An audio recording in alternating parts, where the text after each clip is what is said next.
Hello friends, welcome to my YouTube channel. दोस्तों, आज के सेशन में हम लोग करेंगे सीडीपी का अगला पार्ट, अगला प्रैक्टिस सेट, जिसमें कि हम लोग प्रीवियस ईयर क्वेश्चन पेपर करेंगे जो आपके ऑफलाइन में एग्जाम में पूछे जा चुके हैं।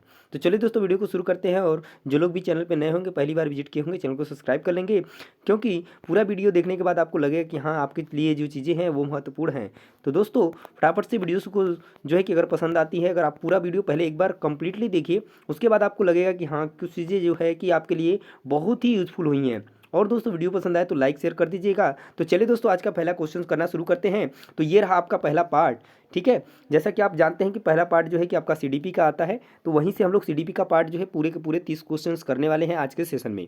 ठीक है, 1 से 30 तक के क्वेश्चन जो होते हैं आपके पेडागोजी के होते हैं। उस तरीके से अब आगे जो अगला पार्ट होता है, इस तरीके से पार्ट में डिवाइड करके सारे जो क्वेश्चन पेपर आपको कराए जाते हैं। तो चलिए, क्वेश्चन नंबर 1 है आपका कि बाल्यावस्था की अवधि में विकास किस तरीके से होता है। 4 ऑप्शन आपके रहे यहाँ पर 1 2 3 4 करके। तो धीमी गति से होता है एवं उसे मापा नहीं जा सकता है, या बहुस्तरीय और मिश्रित होता है, या में केवल परिमाणात्मक परिवर्तन होते हैं, या अनियमित और असंबद्ध होता है। तो दोस्तों, बाल्यावस्था की अवधि की बात करें तो जो बाल्यावस्था की अवधि में विकास होता है वह बहुस्तरीय और मिश्रित होता है। क्या होता है? बहुस्तरीय और मिश्रित होता है। एक एक पॉइंट आप ध्यान से याद करते हुए चलिएगा। जितना ज़्यादा आप प्रैक्टिस करेंगे आपके आने वाले एग्जाम्स के लिए, उतना ही आपके लिए महत्वपूर्ण है, और क्वेश्चंस को आपको समझते हुए चलना है। क्लियर है? नेक्स्ट क्वेश्चन की तरफ चले दोस्तों। Question number second. Question number second है आपका कि निकटस्थ विकास का क्षेत्र क्या है, यानी कि जोन ऑफ प्रॉक्सिमल डेवलपमेंट। ठीक है, तो पहला ऑप्शन है कि बच्चों के वर्तमान स्तर पर स्वतंत्र प्रदर्शन और वयस्क व अधिक कौशल वाले समकक्षों की सहायता से बच्चे द्वारा उपार्जित किए गए जाने वाले प्रदर्शन के जो मध्य का क्षेत्र है वो है, या विभिन्न प्रकार के कार्य जो कि अपनी आयु के अनुसार बच्चे को करने चाहिए परंतु वह नहीं कर सकती है, या वह प्रक्रिया जिसमें शुरू में विभिन्न समझ वाले 2 व्यक्ति समान समझ पर पहुंचते हैं, या वह प्रक्रिया जिसमें बच्चे समाज के वयस्क सदस्यों द्वारा निर्धारित विधि से क्या करते हैं, कार्य करते हैं। तो देखिए, जो निकटस्थ विकास का क्षेत्र होता है दोस्तों, वर्तमान यानी स्वतंत्र प्रदर्शन से, ठीक है, आगे जो अधिक कौशल वाले जो समकक्षों की सहायता से जो उपार्जित किए जाने वाले प्रदर्शन है, उसके जो बीच का ये जो क्षेत्र होता है ना दोस्तों, इसको कहते हैं ZPD। ठीक है, ZPD यानी जोन ऑफ प्रॉक्सिमल डेवलपमेंट, यानी निकटस्थ विकास का क्षेत्र। तो राइट आंसर बनेगा दोस्तों इस क्वेश्चन का ऑप्शन नंबर ए। ठीक है, यहाँ पर साफ साफ लिखा हुआ है कि बच्चे के वर्तमान स्तर पर स्वतंत्र प्रदर्शन और वयस्क व अधिक कौशल वाले समकक्षों की सहायता से बच्चे द्वारा उपार्जित किए जाने वाले प्रदर्शन के मध्य का क्षेत्र। बाकी जो ये 3 ऑप्शन है बिल्कुल गलत हैं, तो ध्यान दीजिएगा इस चीज को। चलिए, अगले क्वेश्चन का आंसर दीजिए। Question number 3। क्वेश्चन नंबर 3 है कि जीन पियाजे के अनुसार बच्चे अमूर्त संक्रियात्मक अवस्था में क्या करते हैं? परिकल्पित निगमनात्मक तर्क और प्रज्ञप्ति चिंतन करने में समर्थ हैं, या केंद्रीकरण और अनुत्क्रमणीय सोच से आबद्ध हैं, संरक्षण, वर्गीकरण व श्रेणीबद्धता करने में सक्षम नहीं है, या प्रतीकात्मक और सांकेतिक खेलों में भाग लेना प्रारंभ करते हैं।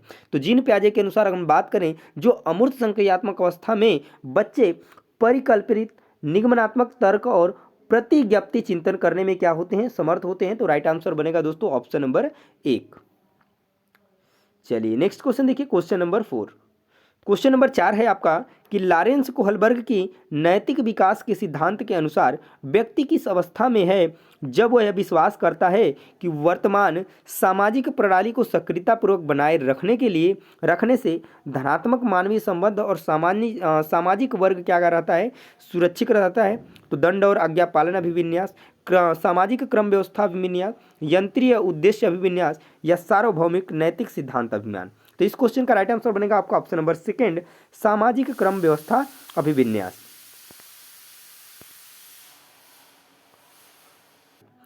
यानी 5वां नंबर क्वेश्चन है कि हार्वर्ड गार्डनर के बहुबुद्धि सिद्धांत के अनुसार निम्नलिखित में से कौन सा जोड़ा बुद्धि के प्रकार और अंतः स्थिति अनुपालन संभावना के अनुसार सही, यानी सही जोड़ा आपको मिलाना है बुद्धि के प्रकार और उसकी अंतः स्थिति अनुपालन संभावना से।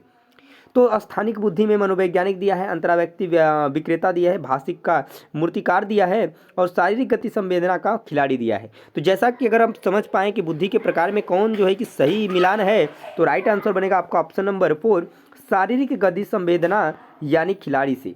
तो ये जो है पॉइंट सही है, बाकी जो ऊपर के 3 पॉइंट है बिल्कुल गलत है। ठीक है, नेक्स्ट क्वेश्चन देखिए। Question number 6। क्वेश्चन नंबर 6 है कि लेव वाइगोत्स्की के अनुसार बहुत ही इंपॉर्टेंट जो है कि कह सकते हैं लेव वाइगोत्स्की सीटेट के लिए, ठीक है। इनसे हर एग्जाम में कम से कम 2 से 3 क्वेश्चन मिलेगा आपको देखने को। अभी आप इसी प्रैक्टिस सेट में देख सकते हैं कि एक ही सेट के अंदर आपको इनसे कितने सारे क्वेश्चन देखने को मिल सकते हैं। तो निश्चित रूप से आपको पढ़ना है, इनके बारे में अच्छे तरीके से चीज़ों को समझना है, जानना है। तो बच्चों के संज्ञानात्मक विकास में भाषा की एक महत्वपूर्ण भूमिका है। बच्चे भाषा अधिग्रहण यंत्र द्वारा भाषा सीखते हैं, या बच्चों का संज्ञानात्मक विकास चरणों में होता है, या स्कीमा के परिपक्वन से बच्चों में संज्ञानात्मक विकास अग्रसर होता है।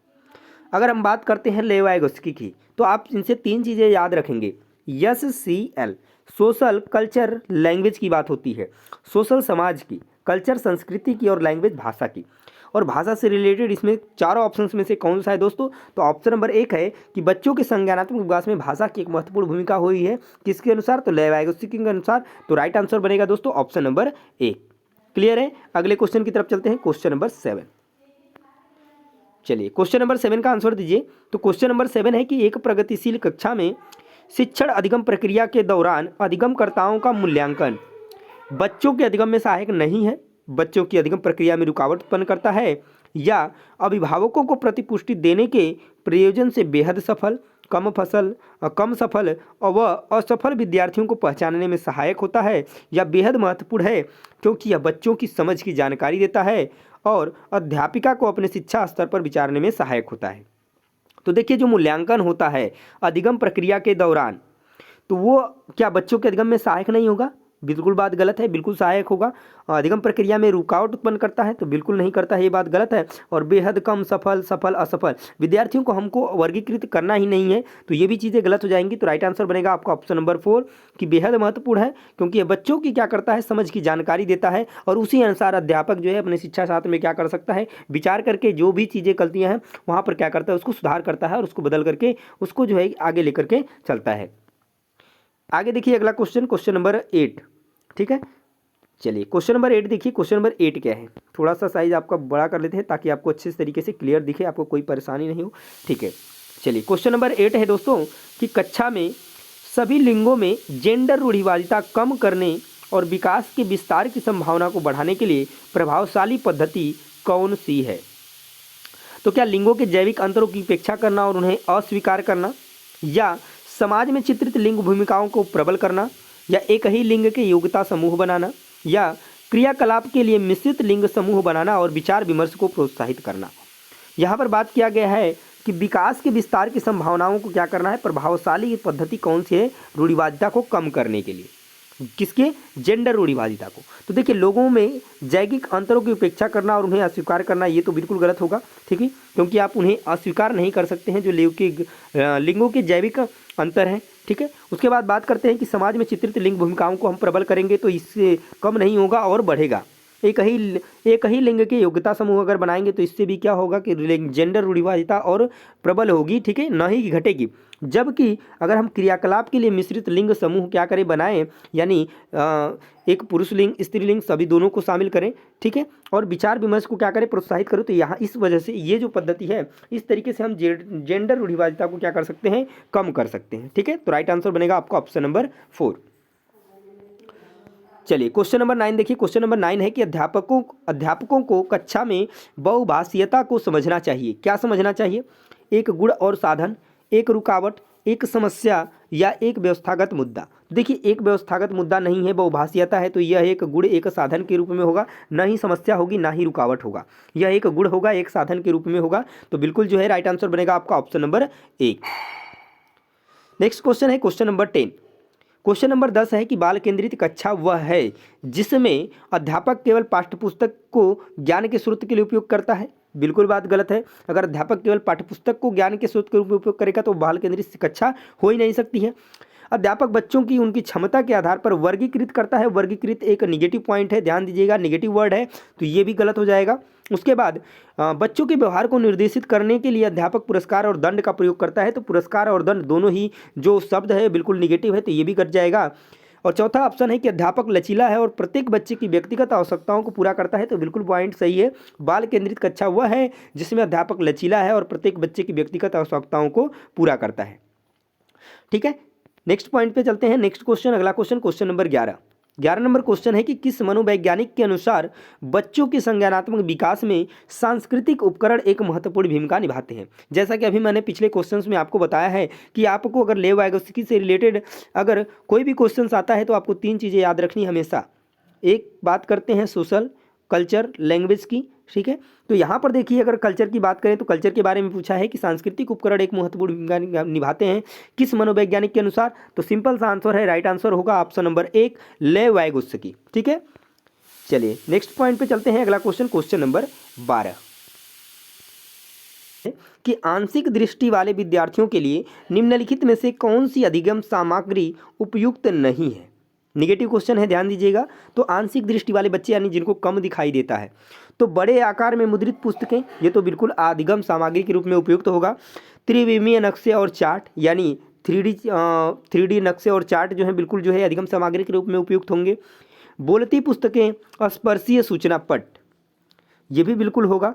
छोटी मुद्रा वाली वर्कशीट तो ये नहीं होगा और यही आपका राइट आंसर बनेगा क्योंकि पूछा था कि कौन सा उपयुक्त नहीं है। एक चीज़ आप ध्यान दीजिएगा, जब भी क्वेश्चंस पढ़िएगा तो निगेटिव पॉइंट पे ध्यान देते हुए, तो ये तीनों पॉइंट बिल्कुल उपयुक्त सामग्री हैं, एक ही नहीं है ऑप्शन नंबर 4, तो वही आपका राइट आंसर बनेगा। अगला क्वेश्चन देखिए, क्वेश्चन नंबर 13।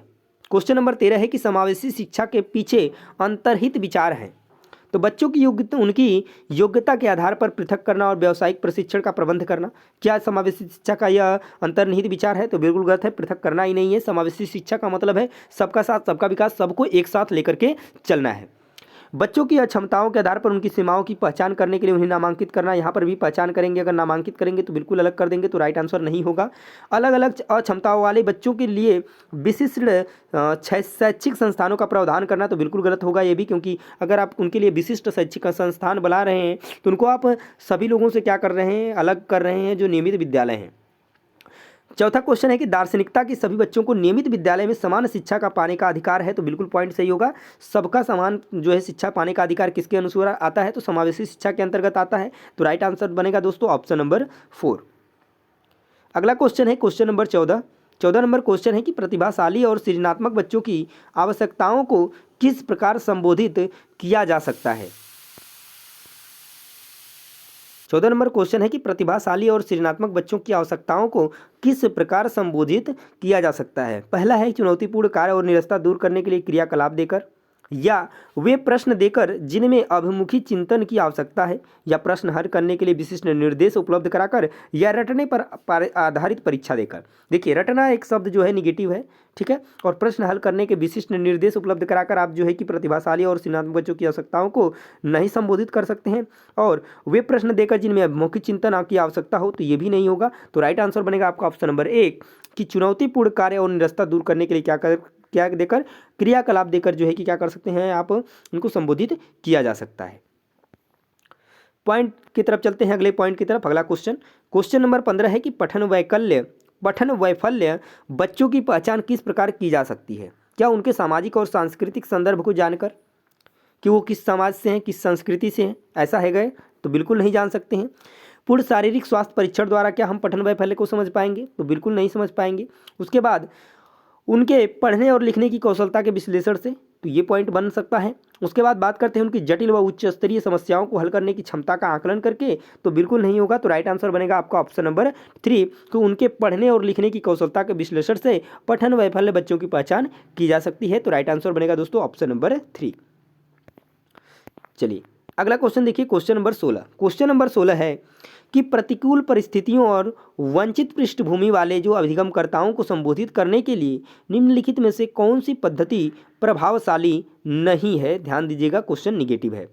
तो अधिगमकर्ताओं से बातचीत करके उनकी आवश्यकताओं और उनके सम्मुख आई चुनौतियों को समझना, या अधिगमकर्ताओं को विद्यालय के बाहर ट्यूशन पढ़ने के लिए कहना जिससे कि अध्यापक को उन पर अधिक ध्यान न देना, या विद्यार्थियों को संतुलित चुनौतीपूर्ण लक्ष्यों के लिए प्रेरित करना और उपयुक्त शिक्षण सहायता उपलब्ध कराना, या कार्यकलापों के लिए सहयोगी समूह बनाना और विद्यार्थियों को एक दूसरे का समर्थन करने के लिए प्रोत्साहित करना।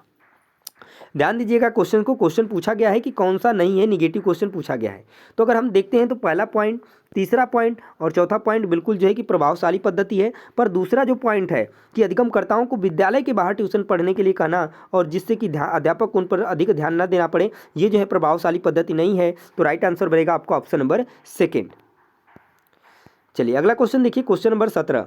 क्वेश्चन नंबर 17 है कि बच्चों के अधिगम में शारीरिक स्वास्थ्य और सांवेगिक अवस्था का कोई प्रभाव नहीं होता है, कि एक महत्वपूर्ण भूमिका है, का कोई आपसी संबंध नहीं है, या भूमिका नगण्य है यानी नहीं है।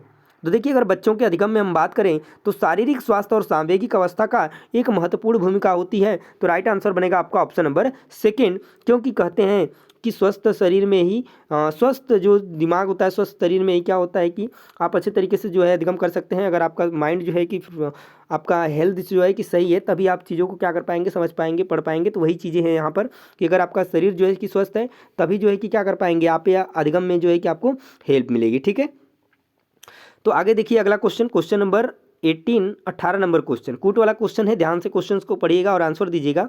तो क्वेश्चन क्या है कि कक्षा में अर्थपूर्ण अधिगम को प्रोत्साहित करने के लिए अध्यापिका को क्या करनी चाहिए? विद्यार्थियों की सहायता करनी चाहिए कि वे अपने मनोभावों और अभिप्रेरणों को सुव्यवस्थित कर पाएँ। तो बिल्कुल पॉइंट सही है। या विद्यार्थियों को उनके प्रदर्शन के आधार पर वर्गीकृत और नामांकित करके उन्हें योग्यता आधारित समूह बनाएं। तो हम पहले ही बताएं कि वर्गीकृत करना एक निगेटिव वर्ड है, तो ध्यान दीजिएगा, तो ये पॉइंट बिल्कुल नहीं होगा।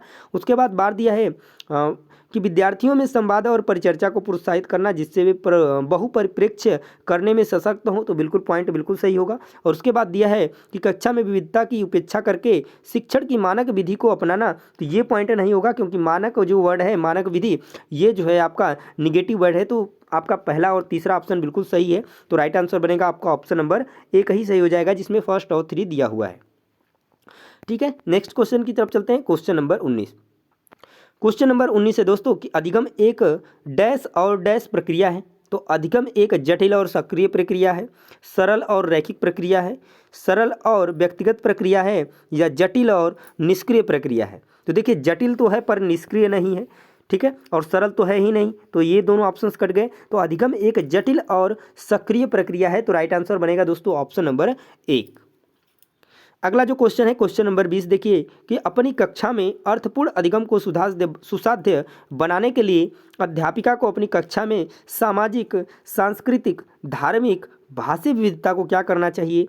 टालना चाहिए, उपेक्षित करना चाहिए, समझना चाहिए, अनदेखा करना चाहिए। तो ना ही टालना चाहिए, ना ही उसकी उपेक्षा करनी है, और ना ही आपको अनदेखा करना है। तो इस चीज़ को क्या करना चाहिए? अध्यापक को समझना चाहिए। तो राइट आंसर बनेगा दोस्तों ऑप्शन नंबर 3।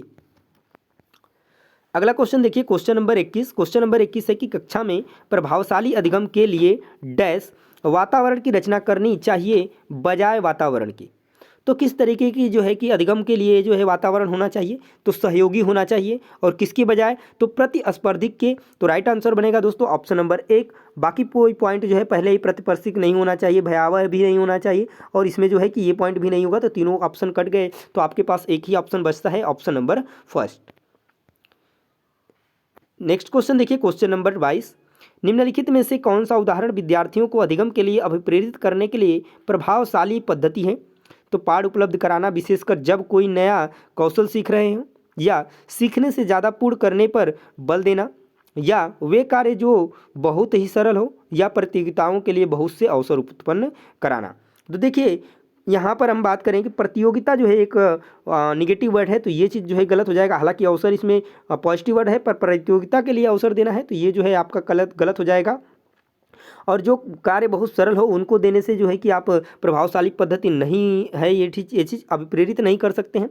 और सीखने से ज़्यादा सिर्फ कार्य को पूर्ण पर बल देना, तो ये पॉइंट भी नहीं होगा। तो राइट आंसर बनेगा आपका ऑप्शन नंबर 1 कि पाठ उपलब्ध कराना, विशेषकर जब विद्यार्थी कोई क्या कर रहा हो, नया कौशल सीख रहा हो। तो राइट आंसर बनेगा आपका ऑप्शन नंबर 1।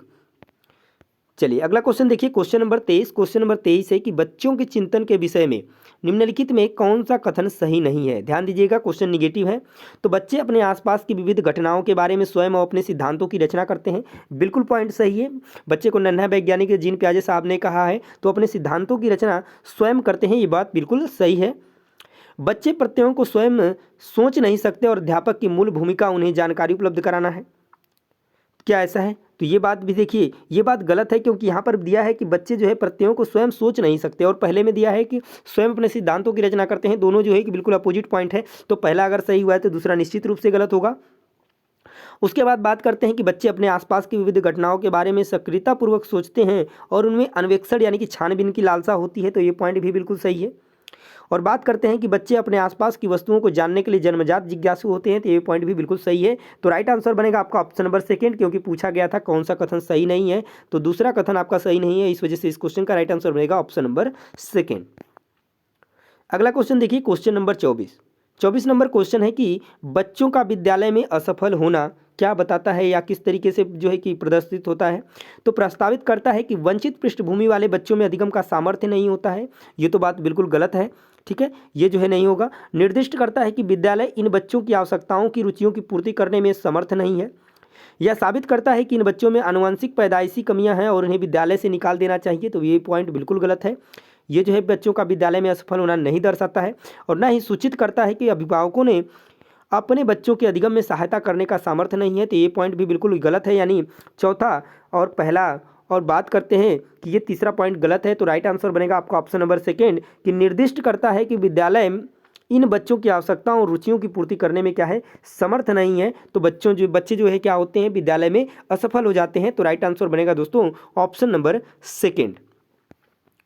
नेक्स्ट पॉइंट देखिए, अगला क्वेश्चन, क्वेश्चन नंबर 25 है कि समूह में एक दूसरे को पढ़ाने और सहायता करने से बच्चे स्वयं की चिंतन प्रक्रिया पर आक्षेप कर सकते हैं और संज्ञानात्मक क्रियाकलाप के उच्च स्तर तक पहुंच सकते हैं, या बच्चों में भ्रांति उत्पन्न होती है जो उसके अधिगम में हस्तक्षेप करती है, या बच्चों का ध्यान भंग हो सकता है और यह एक प्रभावशाली सज्जन पद्धति नहीं है, और बच्चों में प्रतिस्पर्धात्मक प्रवृत्ति उत्पन्न होती है जो कि अधिगम में विघ्न रुकावट पैदा करती है। अगर देखिए समूह में एक बच्चे जो है एक दूसरे को पढ़ाने और सहायता करने से ना ही बच्चों में प्रतिस्पर्धक प्रवृत्ति उत्पन्न होती है और ना ही रुकावट पैदा होती है, और ना ही बच्चों का ध्यान भंग होता है, और ना ही बच्चों में ध्यानी जो है कि भ्रांति उत्पन्न होती है, जबकि बच्चे स्वयं की चिंतन प्रक्रिया पर क्या करते हैं, आक्षेप करते हैं और संज्ञानात्मक क्रियाकलाप के उच्च स्तर तक पहुंच सकते हैं। तो राइट आंसर बनेगा दोस्तों ऑप्शन नंबर 1।